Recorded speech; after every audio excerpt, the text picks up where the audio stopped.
Shalom, Miss Pacha. Ako si Rabbi Rich. Ngayon, tinitingnan natin ang isang makapangyarihang salita mula sa sugo na si Pablo o Shaul. Ito ay mula sa Korinto Kabanata 7, Talata 7. Si Shaul ay nagsabi na ibig niyang ang lahat ng tao ay maging gaya niya. Ngunit sinasabi rin niya na ang bawat tao ay may kanya-kanyang kaloob mula sa Diyos. Ang isa ay ayon sa paraang ito at ang iba ayon sa paraang yaon.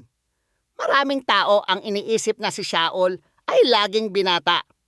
Bilang mesyanik na mananampalataya, tinitingnan natin ang konteksto ng Sanhedrin. Upang maging miyembro ng lupong iyon, kailangan mong may asawa. Sinasabi ng Mishnah na sa edad na 18, inaasahang may asawa na ang lalaki. Kaya malamang si Shaul ay byudo o iniwan siya ng kanyang asawa nang tumanggap siya kay Yeshua. Kapag sinasabi niyang maging gaya niya, hindi ibig sabihin masama ang pag-aasawa. Nililinaw niya na ang pag-aasawa ay proteksyon laban sa tukso ng kaaway.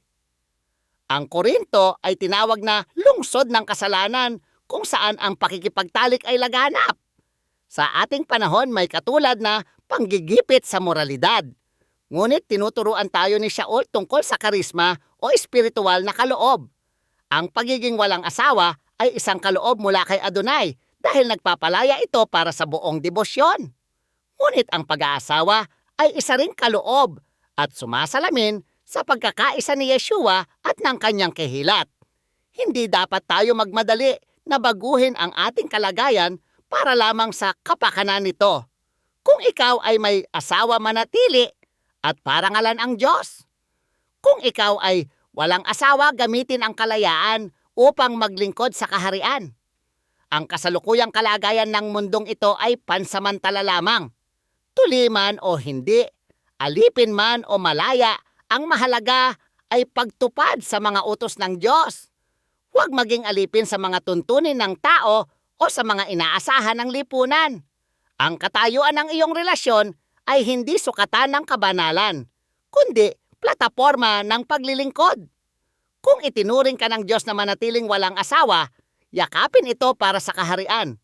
Kung ibinigay niya sa iyo ang asawa, parangalan ang pagkakaisa bilang kaloob mula sa hardin. Pagpalainawa kayo ni Adonai ng kalinawan sa inyong pagkatawag at kapayapaan sa tahanan. Magpakatatag kayo at inaasahan ko ang inyong pagsama sa akin sa susunod na pag-aaral. Patuloy tayong lumakad sa liwanag ng Torah at sa Espiritu ni Yeshua. Shalom!